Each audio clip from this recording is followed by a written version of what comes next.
We must have a determination in our hearts that under God, whatever price it will take, I will pay that price no matter how long. When you hurry in life, you will see where your knowledge stopped. You will know, I have exhausted my knowledge. And it is dangerous when people start following you while you are still in ignorance. Because when you stop, you will force them to stop. And then pride usually will take over, and you will have to fabricate a theology to explain why you are not moving forward. This is why you see people rise, pastor, and get to certain heights. They don't backslide, but they never go higher. They peg themselves. They define their limitations. Are we together now? The power of preparation. So Dothan became great because he prepared his way before the Lord. Knowing what God has called you to do is not enough, brothers and sisters. As important as that is, knowing what God has called you to do is not enough. Knowing your place in life and destiny is not enough. People talk a lot about purpose. It's true. But purpose is not enough. Having a dream and having a vision is not enough. Just because you are aware of what to do does not mean it will be done. Are we together now? You must know what it will take to deliver the results you expect. I am obsessed with manifestation, not of the power. It is frustrating to dream dreams and have visions and to wish and to make boastful statements. The Bible says hope deferred can make the heart weary. The end of faith is a manifestation. The word became flesh. It was prophesied for many years, but one day it became flesh. And then the Bible says that it was manifest among us and we beheld the glory.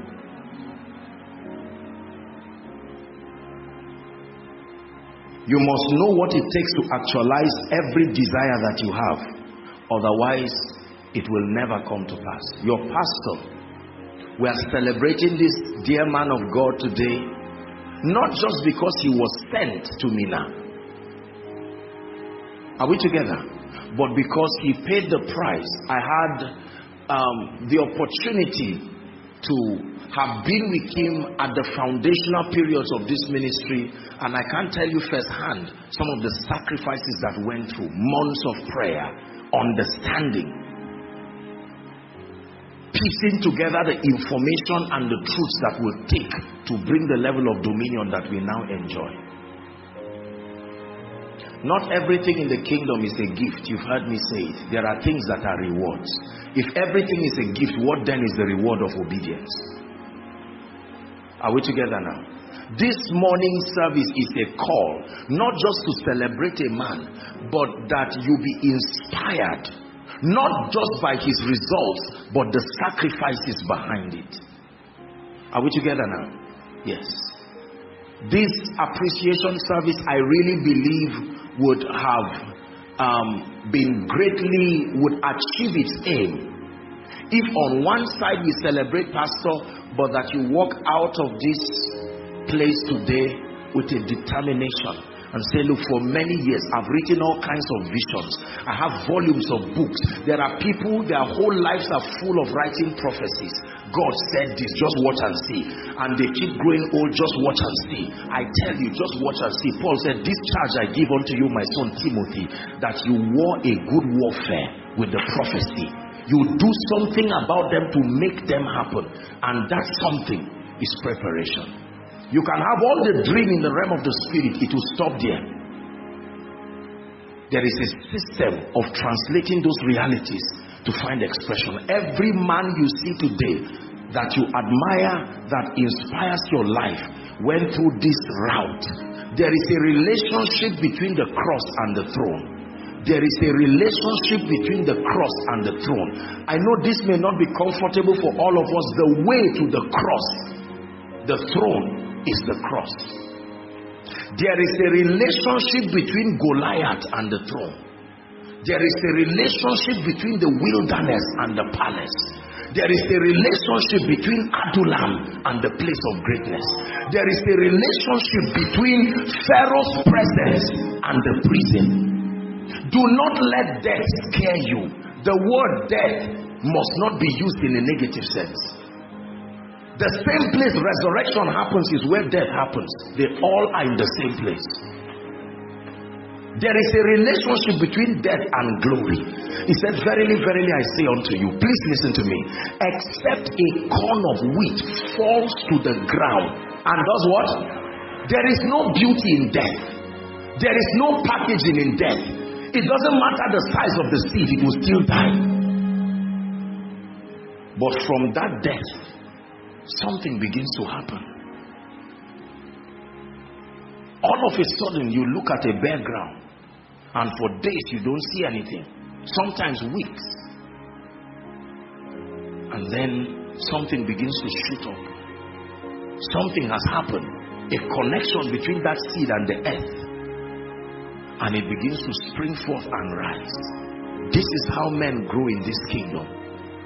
If you are ashamed of pain, if you are ashamed of embarrassment, if you are ashamed of your reputation, forget about greatness. There is a real price. The crown will not only be golden, it is the crown on the throne that is golden. The crown is a crown of thorn while you are going to the cross. The mockery of men, their misunderstanding. You will see yourself learn the principles of the kingdom like a toddler walking. They will walk today and fail you tomorrow. Yet God still says continue. He wouldn't even talk about it. The power of preparation. Is God helping us? Because many of us may be in that phase now. And if you don't learn this, you will interrupt your growth process by comparing your results with others and thinking you are doing something wrong. Let it continue. If you do not understand the dealings of God, Lord, why do I have such a voice and no one has invited me? I will coordinate myself and try to route another route to the throne. You will not get there. There is only one way. You see, this way to the throne, you don't go in groups. No matter who you are, there is a divergence by the very finger of God. You can start as friends, fellow pastors, fellow members, but you get to a point where it's a lonely path.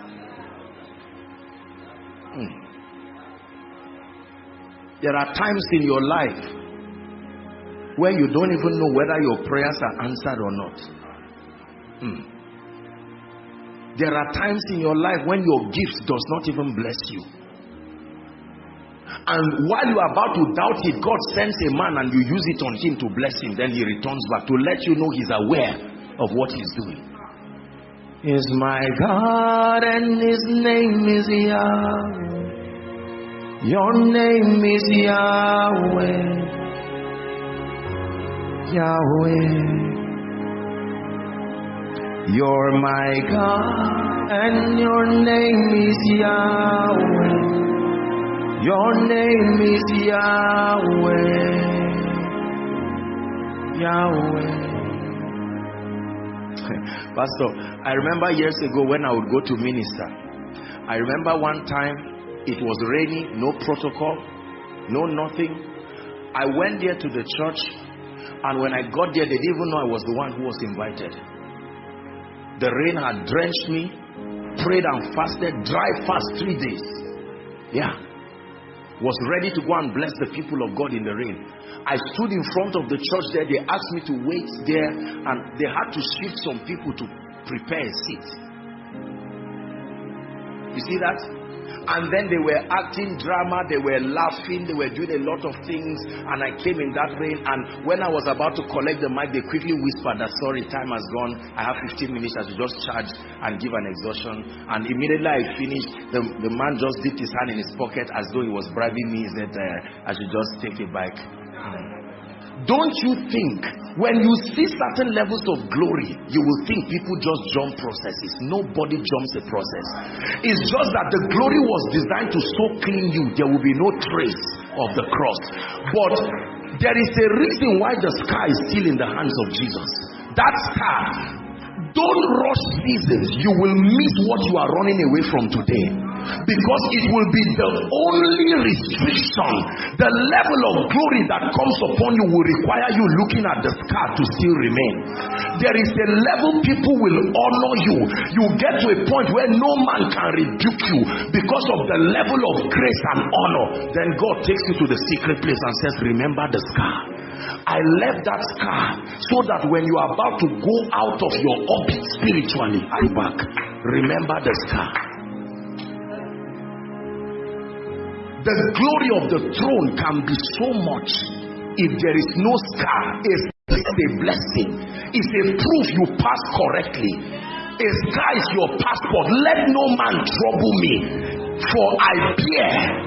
I went through it. Demons, don't you see it? Yes, we saw it in Jesus.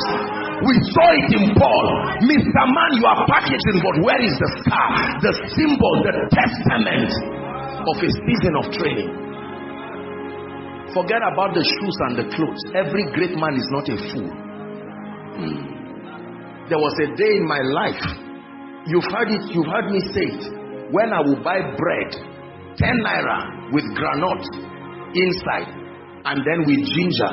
So you see, a true leader must be able to live in both the hut and the palace at the same time, because they both represent his experience. You can't be so high that you are disconnected from the experience of the people. He said, we do not have a high priest who cannot be touched. That's the definition of compassion, the ability to be touched with the feelings of the people. Many of us right now are eyeing the throne so much, you hate the cross. You hate certain things. We are so obsessed with being celebrated, we are embarrassed at the process. The greatest gift God can give you.